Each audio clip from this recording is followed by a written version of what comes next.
Narito ang ating pinakahuling satellite image kung saan ang easterlies o yung mainit na hangin galing karagatang Pasipiko patuloy pa rin ang epekto sa ating bansa. Mapapansin nga rin natin sa ating satellite image na halos walang kaulapan sa ating buong kapuluan. Nakikita nga rin natin na wala tayong mga pangmalawakan at pangmatagalan na mga pag-ulan ngayong araw. Para naman sa lagay ng panahon ngayong araw, simulan natin sa Luzon.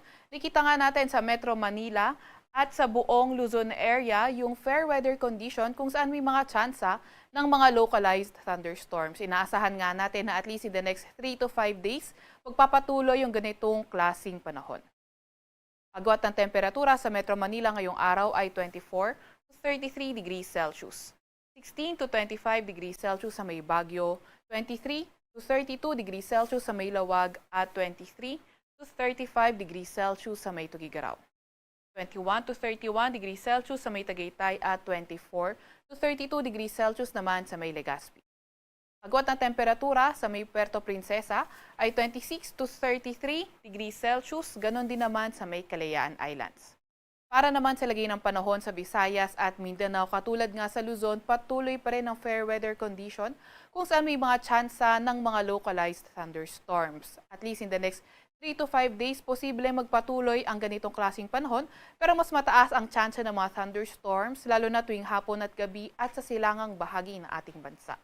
Yung ating mga kasamahan sa Regional Services Division patuloy na maglalabas ng mga thunderstorm advisory, rainfall advisory o hindi kaya heavy rainfall warning kung kinakailangan.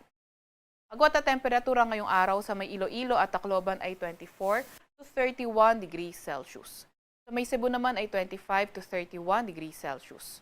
24 to 35 degrees Celsius sa may Zamboanga, pati na rin sa may Davao. Sa may Cagayan de Oro ay 23 to 30 degrees Celsius.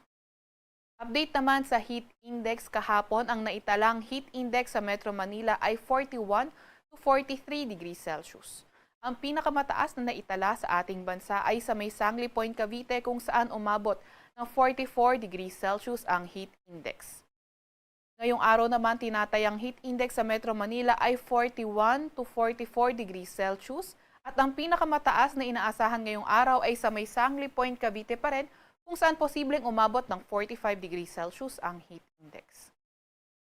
Wala pa rin tayong nakataas na gale warning sa kahit anong dagat baybayin ng ating bansa.